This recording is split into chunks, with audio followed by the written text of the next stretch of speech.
안녕하세요. 유평교회 학생의 가스펠 프로젝트 신약 1권 3과 말씀을 시작하겠습니다. 우리는요, 성경의 시작이자 우리 역사의 시작인 창세기에서 시작해서요, 지금 이렇게 신약까지 왔습니다.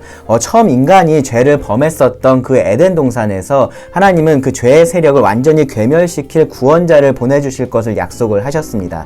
그리고 그 약속은요, 아브라함의 자손에 대한 언약으로 이어지고요, 또 다윗의 자손에 대한 언약으로 이어집니다. 그리고 마침내는 이 아브라함과 다윗의 자손으로 오신 예수님을 통해서 직접적으로 성취가 되기 시작하였습니다. 지난 시간에 우리는요, 예수님의 탄생이 그 어머니 마리아에게 예고된 그 장면을 살펴봤었고요. 오늘은 탄생과 그 이후의 말씀을 같이 살펴보겠습니다. 먼저 누가복음 2장 1절부터 7절을 통해서 예수님의 지극히 낮아지심에 대해서 같이 생각해 보겠습니다. 메시아에 대한 구약의 예언은요, 단순히 메시아가 올 것에 대한 것만은 아니었어요. 그 메시아가 어떤 메시아인지, 또 어떤 일을 할 것인지에 대해서 예언을 했었고요. 또 어떻게 올 것인지에 대해서도 예언이 되어 있었습니다. 지난 시간에 배운 것처럼 메시아이신 예수님은 하나님이시고요, 또 영원한 왕이십니다. 그래서 가브리엘 천사는 예수님을 큰 자, 지극히 높으신 이의 아들, 거룩하신 이라고 그렇게 표현을 했었죠. 예수님은 그렇게 높으신 분이십니다. 그런 예수님이 이 땅에 태어나셨습니다. 누가복음 2장 7절 보시면 첫 아들을 낳아 강보로 싸서 구유에 뉘었으니 이는 여관에 있을 곳이 없음이러라 라고 기록을 합니다. 예언된 대로 이 처녀인 마리아가 하나님의 능력으로 잉태를 하였고요. 그리고 때가 되었을 때 예수님이 태어나셨습니다. 그 잉태가 되는 과정은 하나님의 초자연적인 능력으로 된 것이에요. 근데 그 이후는요, 여느 다른 모든 태아들이 그랬던 것처럼 그 어머니 뱃속에서 자연적인 과정을 거쳐서 자라났고요. 그리고 출산할 때가 자연적으로 되었을 때 자연적인 과정을 통해서 태어난 겁니다. 어떤 기적도 그 과정엔 없었어요. 예수님께서 태어나실 때 뭐 하늘문이 열리고 밝은 광채가 비추었다거나 뭐 그런 식의 기록은 전혀 없습니다. 여느 다른 아이와 똑같이 태어나신 겁니다. 태어난 이후의 모습도 마찬가지예요. 예수님의 부모는요, 이 태어난 아기를 강보로 싸서 구유에 뉘었습니다. 아기가 태어나면 이렇게 보자기 같은 걸로 싸잖아요. 이제 그런 모습인 거죠. 주일학교 연극에서는 이제 이 장면을 아주 극적으로 표현을 하려고 예수님의 부모가 막 아이가 태어나려고 하는 막 그런 급박한 상황에서 막 이리저리 숙소를 찾아서 다니는 그런 모습으로 그리곤 합니다. 그리고 아주 못된 여관 주인이 있죠. 그래서 그 여관 주인이 너네들 위한 방은 없어 그러면서 막 쫓아내고, 그러면서 막 어쩔 수 없이 이제 마구간에 가가지고 아이를 낳게 된 것처럼 이제 그렇게 묘사가 될 때가 많이 있는데요. 하지만 이것은요, 당시의 상황을 고려해 보면 좀 지나친 상상이라고 말할 수 있습니다. 물론 이제 극적인 요소를 위해서 그렇게 할 수는 있겠죠. 근데 그것이 이제 성경이 말하고 있는 바다라고 그렇게 생각하면 안 된다라는 거죠. 여관의 객실이라는 것은요, 사실 손님방으로 이해를 하는 것이 더 정확합니다. 그러니까 요셉과 마리아가 이 베들레헴에 지인이 있었겠죠. 아는 사람이 있었을 거예요. 그래서 그 집에 가서 머물려고 했었는데, 그 손님방에 머물려고 했었는데, 이제 다른 사람이 와서 먼저 방을 차지하고 하면서 이제 그렇게 있을 만한 곳이 없었던 거죠. 그래서 아마도 다른 가족들과 함께 지내는 그 가족 방에 머물기로 했던 것 같습니다. 거기에 구유가 있었던 이유는요, 이제 당시의 가축들을 그렇게 집 안에 두는 일이 흔한 일이었기 때문이에요. 오늘날 우리의 기준에서 보면은 분명히 좀 비위생적인 그런 환경이라고 생각할 수 있는데, 당시 기준에서는 충분히 납득할 수 있는 그런 상황인 거죠. 여러분 어떠신가요? 이렇게 생각하면 좀 그런 감동이 좀 덜한가요? 예수님의 그런 태어나심에 대한, 낮아지심에 대한 감동이 좀 덜하신가요? 그런데 만약에 이 예수님의 부모가 대단한 부자였거나 혹은 사회적인 신분이 아주 높은 사람들이었다면 어땠을까요? 아마도 그보다 더 좋은 환경에서 예수님이 태어나셨겠죠. 조금 더 위생적이고 따뜻하고 잘 갖춰진 그런 곳에서 태어나셨을 겁니다. 정말로 왕실에서 태어났다면 어땠을까요? 그러면 우리는요, 그래, 예수님은 하나님이시니까 그 정도는 되어야지 라고 그렇게 생각할지도 모릅니다. 그런데요, 이것은요, 지극히 우리 입장에서 지금 이 상황을 이해하려고 하는 거예요. 예수님이 정말로 어떤 분이신지를 알지 못하기 때문에 그런 생각을 하는 겁니다. 우리가 볼 때 상황에 따라서 예수님은 조금 낮아지시기도 하고, 그거보다 조금 더 낮아지시기도 하고, 그런 것 같은 거죠. 그런데 하나님이신 예수님이 인간이 되셨다라는 것은요, 이미 그 자체로서 무한히 낮아지신 거예요. 그러니까 얼마나 낮아지셨느냐가 중요한 게 아니라 어디에서부터 낮아지셨냐가 더 중요하다라는 겁니다. 하나님은요, 무한히 높은 분이십니다. 그렇기 때문에 이 무한에 얼만큼을 더하고 빼는 것이 의미가 없어요. 예수님의 낮아지심도 그렇다라는 겁니다. 예수님은 무한히 높은 곳에서 낮아지신 것이기 때문에 왕실에서 태어나셨든지 일반 가정집에서 평범하게 태어나셨든지 정말로 더러운 마국간에서 태어나셨든지 예수님 입장에서는 이미 무한히 낮아진 거다라는 겁니다. 지극히 높으신 분께서 지극히 낮아지신 거죠. 그것이 예수님의 출생이 말하고 있는 사실입니다. 예수님은요, 구약의 오래된 예언의 말씀에 따라서 그리고 오래되지 않은 그 천사의 예언에 따라서 이 땅에 오셨습니다. 전능하신 하나님께서 작고 무엇 하나 스스로 할 수 없는 그러한 아기의 모습으로 이 땅에 오신 거죠. 그분이 어디서 어떻게 태어났든지 그 자체로서 예수님은 지극히 무한히 낮아지신 겁니다. 그리고 그 출생, 그 낮아지심의 의미가 이제 목자들에게 전해집니다. 누가복음 2장 8절부터 20절 말씀을 통해서 이 낮아짐의 의미에 대해서 좀 생각을 해 볼게요. 베들레헴 지역에서 밤에 양을 치고 있던 목자들에게 천사들이 나타났습니다. 예수님께서 탄생하신 그곳에는 특별한 일이 없었는데 오히려 이곳에는 특별한 일이 있었던 거죠. 누가복음 2장 8절 9절 보시면 그 지역에 목자들이 밤에 밖에서 자기 양떼를 지키더니 주의 사자가 곁에 서고 주의 영광이 그들을 두루 비추매 크게 무서워하는지라. 여기서 이 목자들에 대한 오해도 좀 풀고 가면 좋을 것 같아요. 오늘 제가 몇 가지 좀 이런 예수님의 출생에 대한 우리들의 오해를 좀 풀려고 하는데 앞의 경우하고 마찬가지로 상황을 조금 더 극적으로 만들기 위해서 이 당시의 목자가 사회적으로 인정받지 못하고 아주 멸시받았던 그런 사람들로 묘사가 되는 경우들이 있는데 사실 꼭 그렇지는 않아요. 오히려 유대인들을 생각해 보면은 유대인들에게 있어서는 그들의 조상들이 사실 다 목자들이었고요. 하나님도 스스로를 그들의 목자라고 비유하기도 하시잖아요.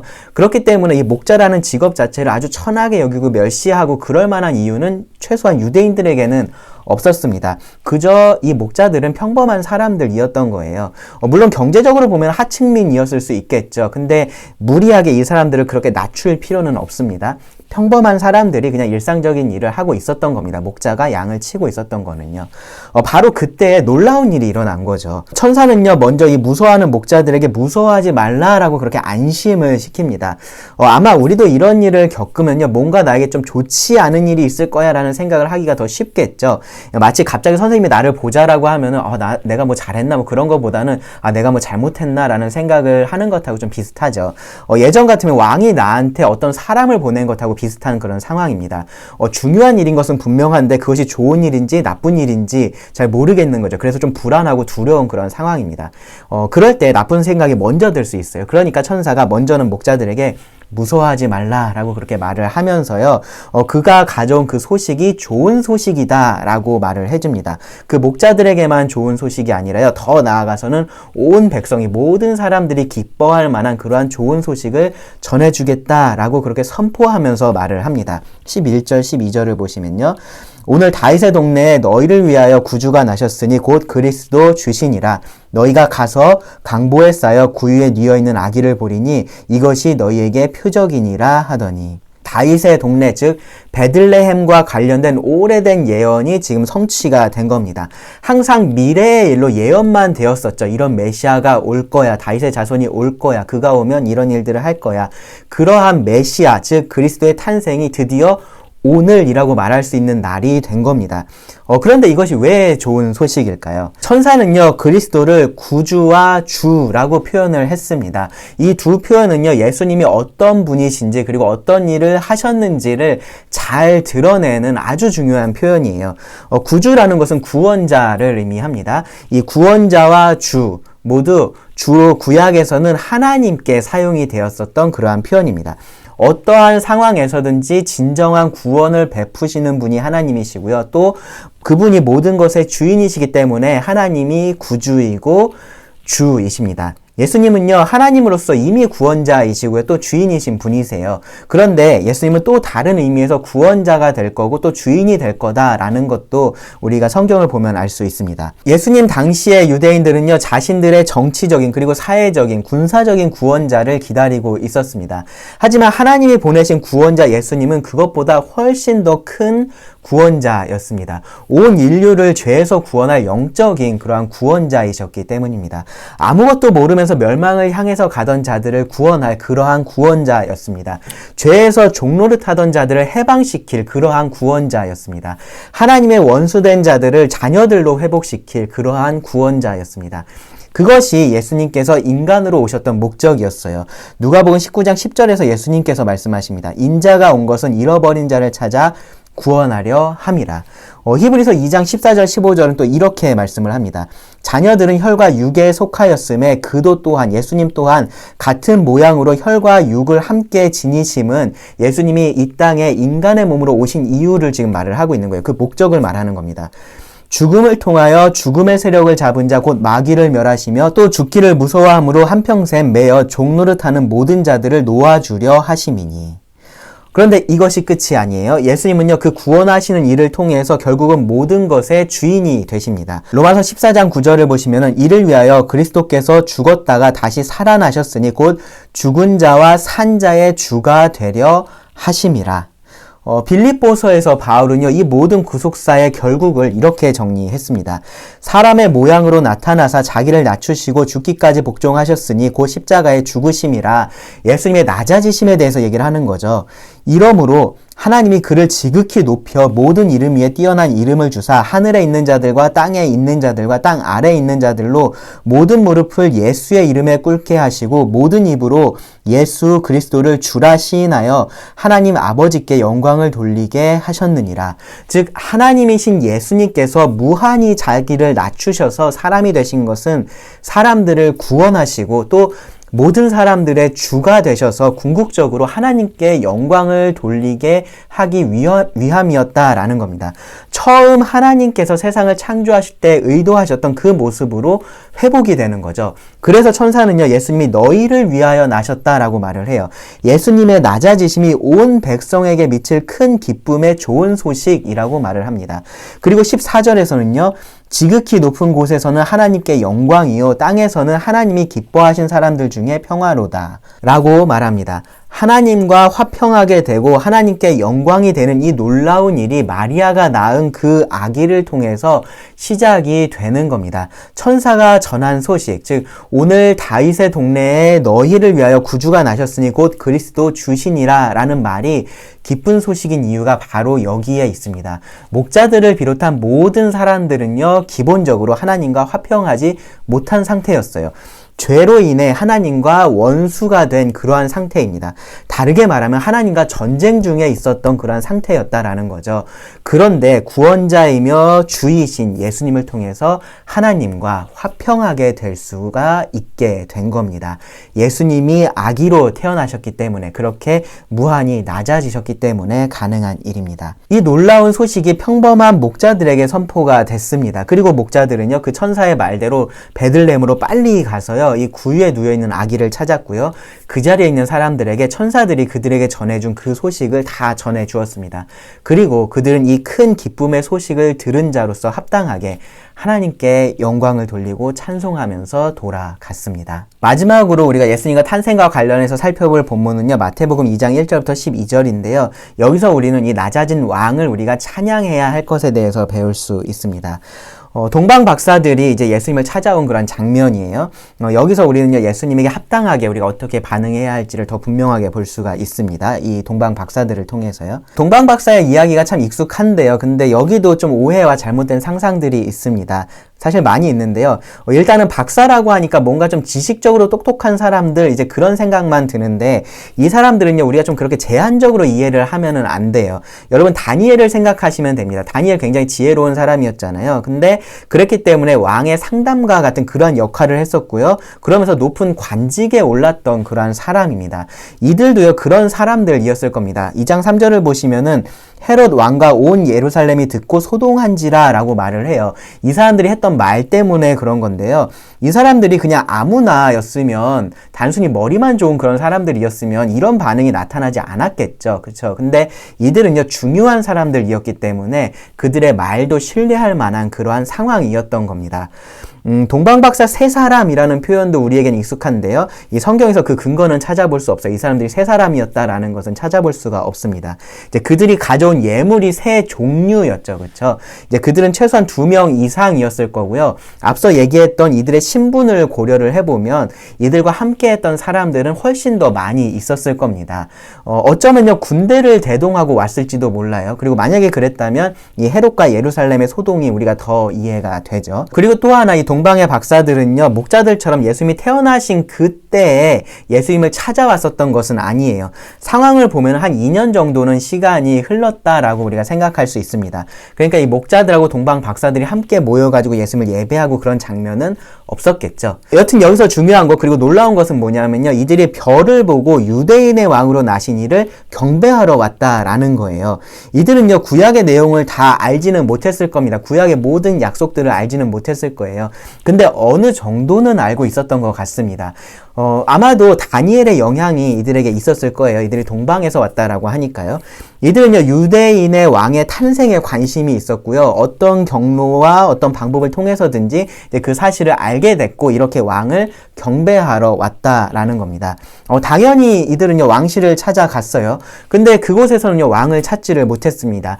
헤롯 왕이 있기는 했었지만 그들이 찾던 왕은 아니었었죠. 그들은 베들레헴에 유대인의 왕이 태어난다라는 그런 예언이 있었다라는 것을 듣게 됐고요. 그래서 베들레헴으로 향했습니다. 그리고 그 길로 가는 중에 그들을 거기까지 인도했었던 그 별을 다시 만나게 되고 그 별의 인도를 받아서 예수님이 계신 곳까지 가게 됩니다.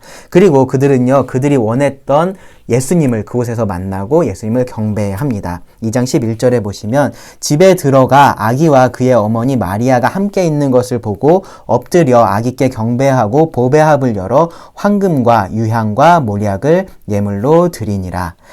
예수님의 모습은요 그들이 기대했던 왕의 모습은 아마 아니었을 거예요. 그렇죠? 그런데 그들은 확신을 가지고 이 아기 앞에 엎드려서 경배했고요. 왕에게 합당한 예물을 드렸습니다.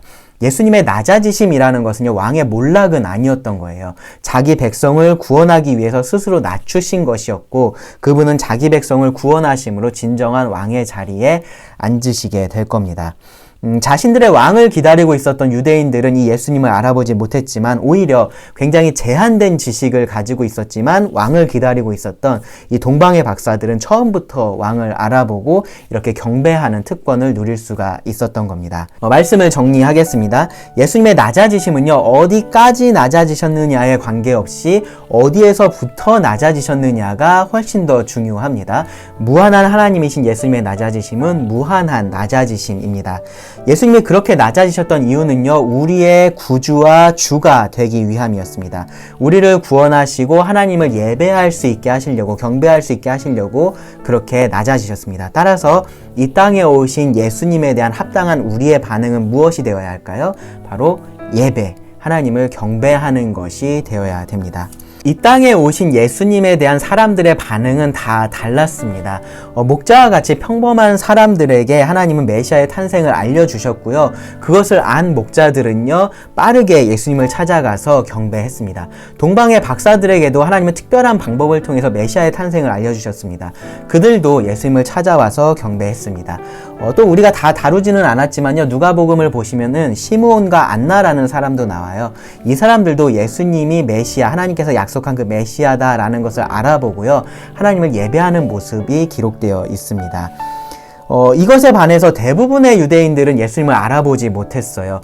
헤롯 같은 경우는 유대인의 왕이 태어났다라는 말을 듣고 나도 경배하겠다라고 그렇게 거짓말을 하면서 그를 죽이려고 이 베들레헴의 아기를 모두 다 죽이는 그런 끔찍한 만행을 저지르기도 했습니다.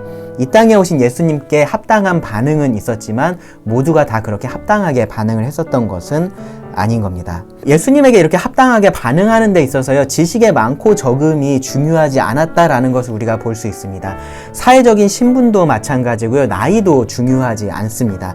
높으신 예수님 앞에 낮아진 우리의 마음이 중요합니다. 그럴 때 우리는요 정말로 우리를 위해서 낮아지신 예수님을 만날 수가 있는 겁니다. 그리고 그 예수님을 통해서 높으신 하나님을 경배할 수가 있게 되는 겁니다.